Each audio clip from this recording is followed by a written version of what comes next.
Bismillahirrahmanirrahim. Assalamualaikum warahmatullahi wabarakatuh. Yang terhormat Bapak Dosen Pak Dr. Badrudin, MAG, rekan-rekan kelas MPI 1B non-rank, serta para hadirin yang menonton video ini, semoga dan selalu diberi kesehatan baik lahir maupun batin. Sebelumnya saya ingin memperkenalkan diri. Perkenalkan, saya Hida Husnul Faida, mahasiswi Pasca Sarjana UIN Sunan Gunung Jati Bandung, jurusan Manajemen Pendidikan Islam kelas 1B non-reguler.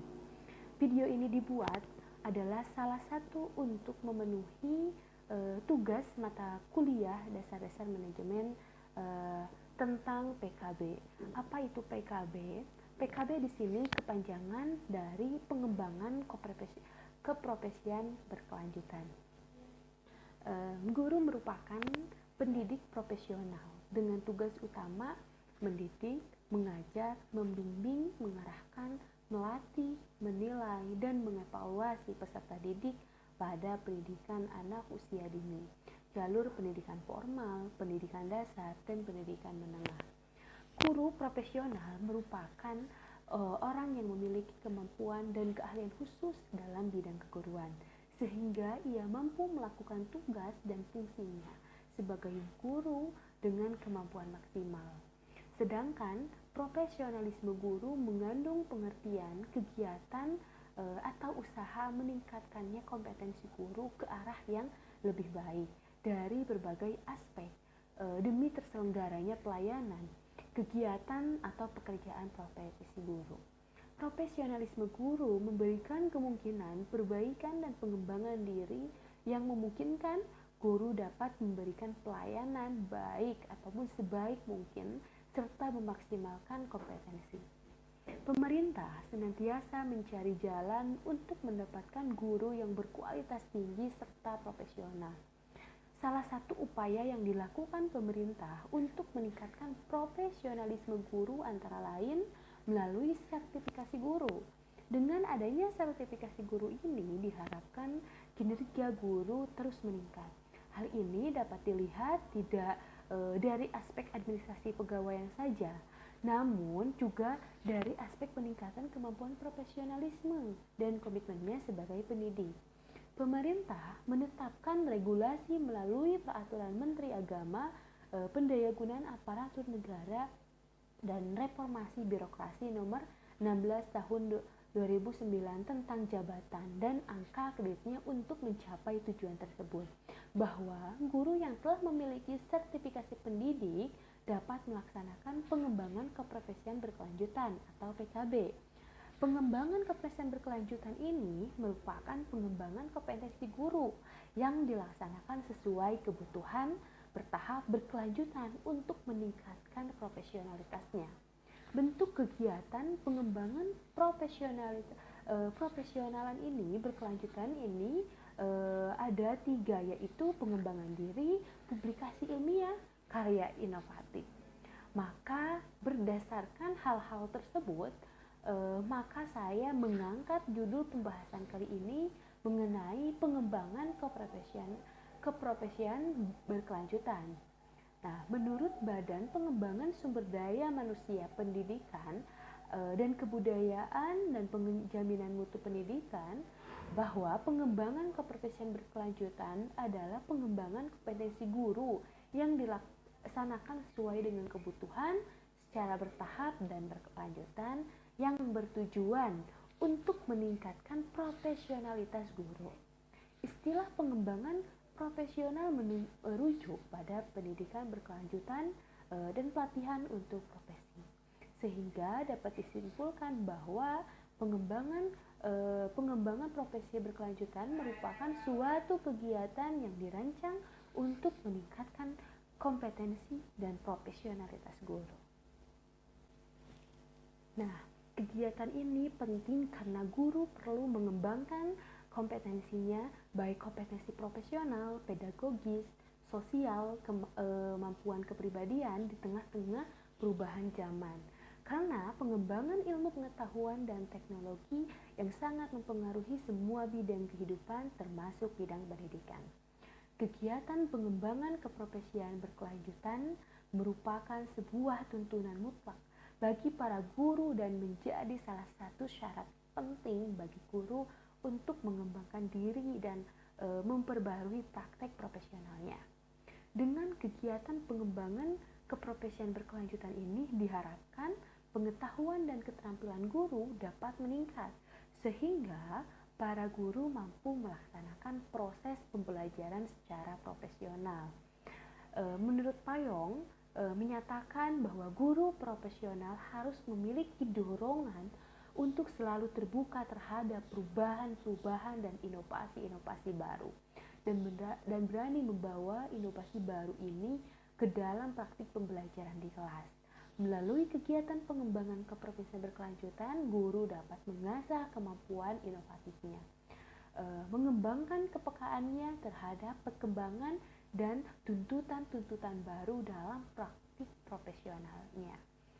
Pengembangan keprofesian berkelanjutan meliputi siklus kegiatan, yaitu perencanaan, pelaksanaan, evaluasi, dan refleksi.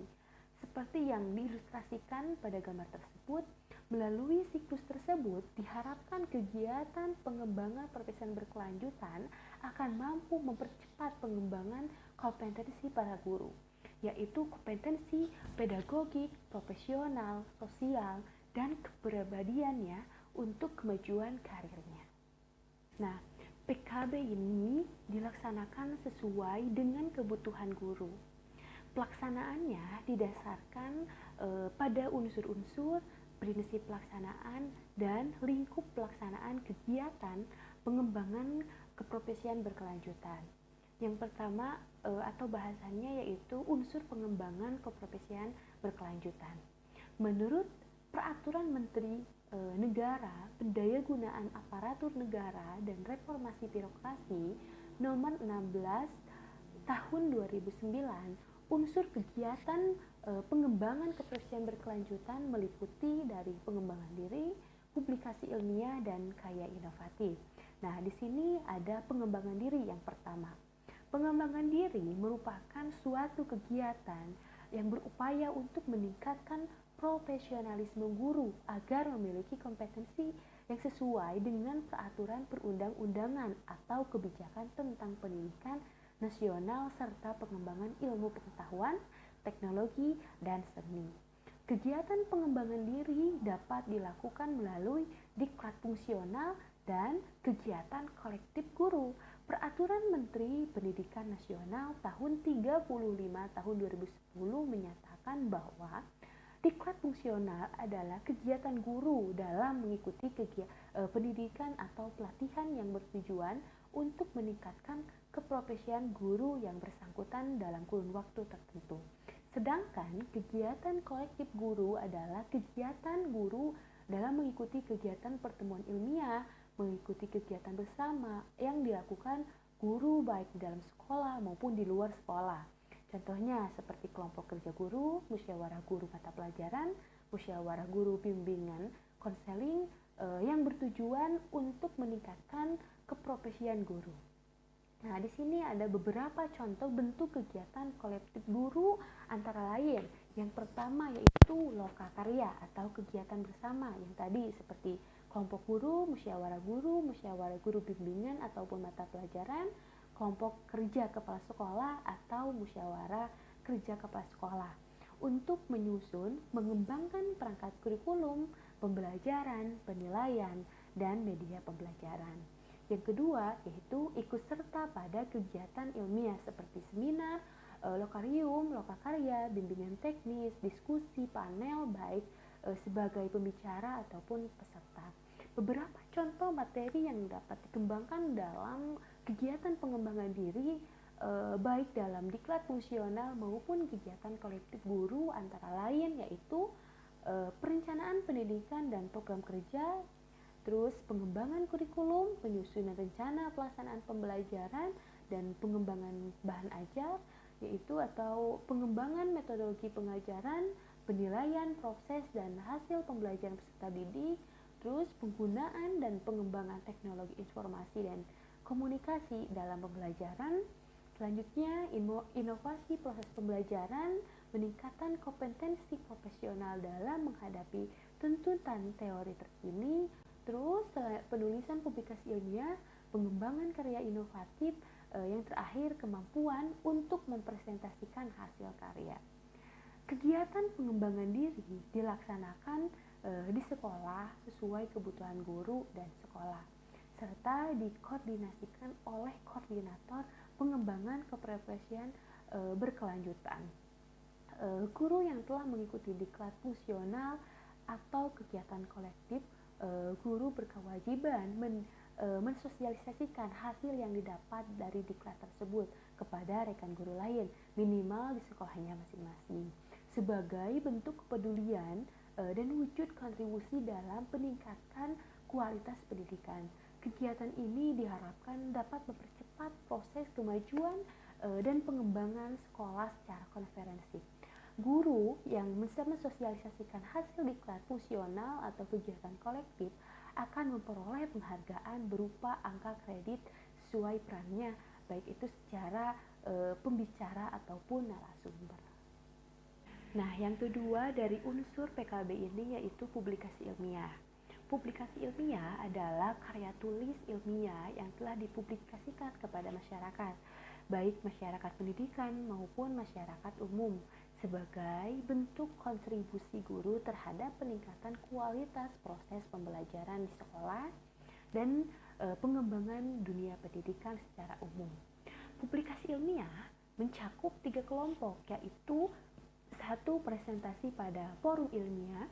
Dalam hal ini, guru bertindak sebagai narasumber pada seminar, lokakarya, lokokium, atau diskusi ilmiah, baik yang diselenggarakan pada tingkat sekolah, kelompok kerja guru, musyawarah guru mata pelajaran, musyawarah guru bimbingan konseling, baik itu tingkat kabupaten, kota, provinsi, baik itu nasional maupun internasional. Yang kedua yaitu publikasi ilmiah berupa hasil penelitian atau gagasan ilmu di bidang pendidikan formal. Publikasi dapat berupa karya tulis hasil penelitian, makalah ditinjau ilmiah ini di bidang pendidikan formal dan pembelajaran. Tulisan ilmiah populer dan artikel ilmiah dalam bidang pendidikan, karya ilmiah ini telah diterbitkan dalam bentuk jurnal ilmiah tertentu atau minimal telah diterbitkan dan diseminarkan di sekolah masing-masing. Dokumen karya ilmiah disahkan oleh kepala sekolah dan disimpan di perpustakaan sekolah. Oke, catatan bagi guru yang mendapatkan tugas tambahan sebagai kepala sekolah, karya ilmiahnya harus disahkan oleh kepala dinas pendidikan kabupaten atau kota setempat. Terus yang ketiga, publikasi guru teks pembelajaran, buku pedoman guru. Buku tersebut dapat berupa buku pembelajaran, baik sebagai buku catatan maupun buku pelengkap modul diklat pembelajaran per semester. Buku dengan tema pendidikan, karya terjemahan, dan buku pedoman guru. Buku tersebut harus tersedia di perpustakaan sekolah tempat guru bertugas. Keaslian buku harus ditunjukkan dengan pernyataan keaslian dari kepala sekolah atau dinas pendidikan setempat bagi guru yang mendapatkan tugas tambahan sebagai kepala sekolah. Yang ketiga dari unsur PKB ini yaitu karya inovatif.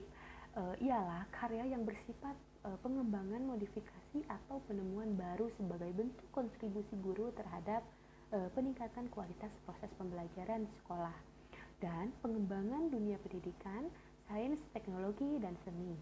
Karya inovatif dapat berupa menemukan teknologi tepat guna, penemuan, penciptaan atau pengembangan karya seni, pembuatan atau modifikasi alat pelajaran, peraga, praktikum, atau penyusunan standar, pedoman, soal, dan sejenisnya pada tingkat provinsi maupun nasional.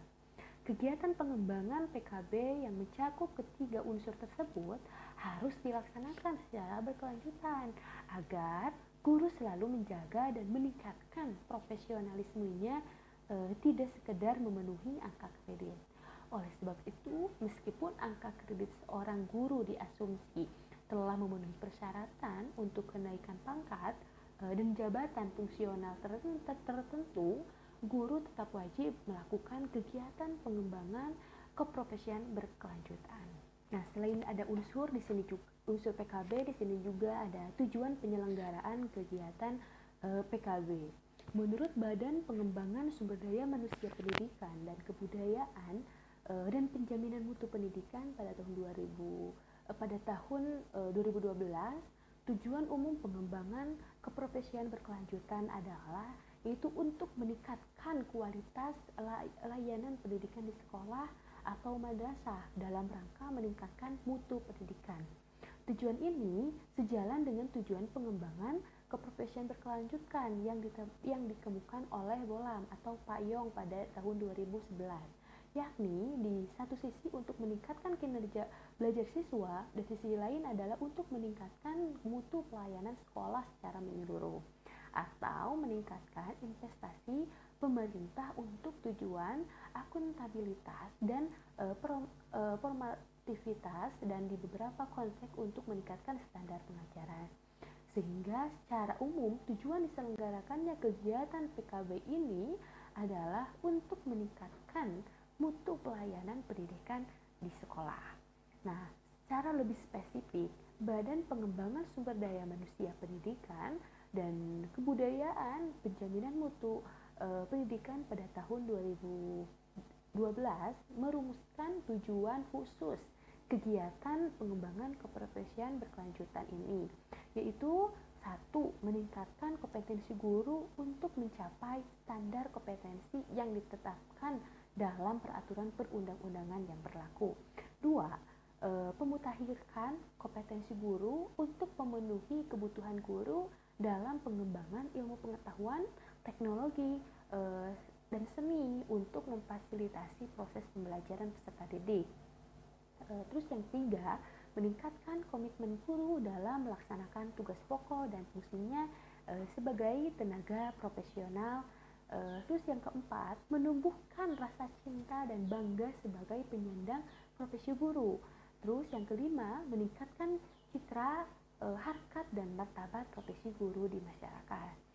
Yang terakhir, menunjang pengembangan karir guru. Nah, pengembangan keprofesian berkelanjutan yang dilaksanakan secara optimal akan dapat mencapai tujuan ini. Sebaliknya, apabila pelaksanaannya kurang optimal, akan berakibat hasilnya juga tidak akan optimal, sehingga capaian tujuannya juga tidak akan optimal seperti apa yang diharapkan. Nah, tadi ada unsur, tujuan, dan sekarang ada manfaat dari pengembangan keprofesian berkelanjutan. Manfaat dari kegiatan PKB yang dilaksanakan secara terstruktur dan sistematis adalah sebagai berikut.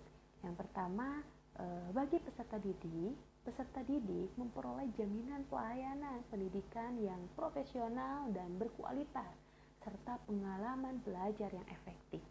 Yang kedua, bagi guru dapat memenuhi standar dan pengembangan kompetensinya sehingga mampu menghadapi perubahan baik internal maupun eksternal dalam memenuhi kebutuhan belajar peserta didik menghadapi kehidupannya di masa yang akan datang. Nah, di sini ada menurut Husserl, pengembangan profesi dapat memperbaharui pengetahuan dan keterampilan demi pengembangannya diri mereka maupun demi siswa yang dilayani. Itu bagi siswa ataupun sekolah madrasah mampu memberikan layanan pendidikan yang berkualitas bagi peserta didik. Terus bagi yang orang tua dan masyarakat, orang tua siswa dan masyarakat memperoleh jaminan bahwa putra-putri mereka mendapatkan pelayanan pendidikan yang berkualitas dan pengalaman belajar yang efektif. Selanjutnya, bagi pemerintah memberikan jaminan kepada masyarakat bahwa layanan pendidikan yang diberikan oleh sekolah atau madrasah berkualitas dan profesional. Nah, menurut Husserl juga di sini kegiatan PKB akan dapat memberikan manfaat besar jika dilaksanakan secara terstruktur dan terfokus serta terkait langsung dengan rencana pengembangan sekolah yang disajikan oleh para ahli ataupun praktisi dengan memberikan peluang bagi para guru untuk bekerja secara kolaboratif dan terlibat secara aktif. Oleh karena itu, alangkah baiknya kegiatan pengembangan keprofesian berkelanjutan ini direncanakan sejalan dengan rencana pengembangan sekolah. Dilaksanakan bersamaan para guru dan perlu adanya kerjasama dengan para ahli praktisi, misalnya dari lembaga penjamin mutu pendidikan atau perguruan tinggi yang telah berpengalaman. Oke, baik, kesimpulannya PKB adalah sebuah bentuk pembelajaran berkelanjutan bagi guru yang memperoleh suatu jalan utama dalam upaya membawa perubahan-perubahan yang berkaitan dengan keberhasilan peserta didik, sehingga siswa diharapkan mempunyai pengetahuan, keterampilan, skill yang lebih dan mampu memahami materi secara mendalam. Dengan adanya PKB, guru mampu membangkitkan minat peserta didik, khususnya dalam ilmu pengetahuan dan teknologi. Guru-guru yang profesional sangat diperlukan sebagai penunjang pembangunan negara secara menyeluruh, karena guru-guru yang profesional mampu melahirkan golongan cendekiawan yang nantinya akan meneruskan generasi bangsa Indonesia.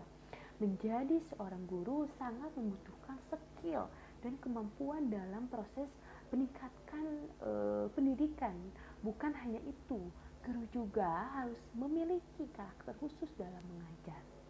PKB merupakan wadah suatu pencerahan dan menawar bermakna bagi seorang guru, karena PKB memberikan suatu pembelajaran berkelanjutan bagi guru yang merupakan kendaraan utama dalam upaya membawa perubahan yang diinginkan berkaitan dengan peserta didik. Menjadi seorang guru bukan berarti berhenti belajar, karena guru pun harus berguru. Maka dari itu, mengikuti pelatihan yang membantu meningkatkan kualitas guru maupun keberhasilan peserta didik sangatlah perlu diikuti oleh seorang guru demi terwujudnya pendidikan yang berkarakter dan menghasilkan tenaga profesional serta peserta didik yang memiliki kualitas tinggi. PKB dilaksanakan sesuai dengan kebutuhan guru. Pelaksanaannya didasarkan pada unsur-unsur, prinsip pelaksanaan, dan lingkup pelaksanaan kegiatan pengembangan keprofesian berkelanjutan. Tujuan khusus kegiatan PKB adalah meningkatkan kompetensi guru untuk mencapai standar kompetensi yang ditetapkan dalam peraturan perundang-undangan yang berlaku. Memutakhirkan kompetensi guru untuk memenuhi kebutuhan guru dalam perkembangan ilmu pengetahuan, teknologi, seni untuk memfasilitasi proses pembelajaran peserta didik. Meningkatkan komitmen guru dalam melaksanakan tugas pokok dan fungsinya sebagai tenaga profesional. Menumbuhkan rasa cinta dan bangga sebagai penyandang guru. Profesi guru meningkatkan citra, harkat, dan martabat profesi guru di masyarakat. Menunjang pengembangan karir guru dan manfaat kegiatan PKB yang dilaksanakan secara struktur yang sistematis adalah sebagai berikut. Bagi peserta didik akan memperoleh jaminan pelayanan pendidikan yang profesional dan berkualitas serta pengalaman belajar yang efektif. Bagi guru, dapat memenuhi standar dan mengembangkan kompetensinya sehingga mampu menghadapi perubahan-perubahan baik dari internal maupun eksternal dalam memenuhi kebutuhan belajar peserta didik menghadapi kehidupan di masa yang akan datang. Nah, demikianlah beberapa hal yang bisa saya sampaikan. Sebelumnya saya mohon maaf yang sebesar-besarnya kepada hadirin kalian apabila di dalam penyampaiannya tadi mungkin ada kesalahan kata. Saya hanya manusia biasa yang tidak luput dari kesalahan. Ada sebuah kutipan yang indah dari Benjamin Franklin. Ada 3 jenis orang di dunia ini: orang-orang yang tidak bisa digerakkan, orang-orang yang tidak mengerti dan tidak mau mengerti, tidak akan melakukan apapun untuk berubah. Lalu ada orang yang dapat digerakkan, orang-orang yang melihat kebutuhan akan perubahan dan siap mendengarkan perubahan. Lalu ada orang-orang yang bergerak, orang-orang yang mewujudkan banyak hal. Dan jika kita bisa menyongkong teori banyak orang, akan terjadi pergerakan, dan bila pergerakan ini cukup kuat, itulah dalam arti yang sebenarnya revolusi. Itulah yang kita butuhkan. Sekian dan terima kasih. Wallahul muwaffiq ila aqwamit thoriq. Wassalamualaikum warahmatullahi wabarakatuh.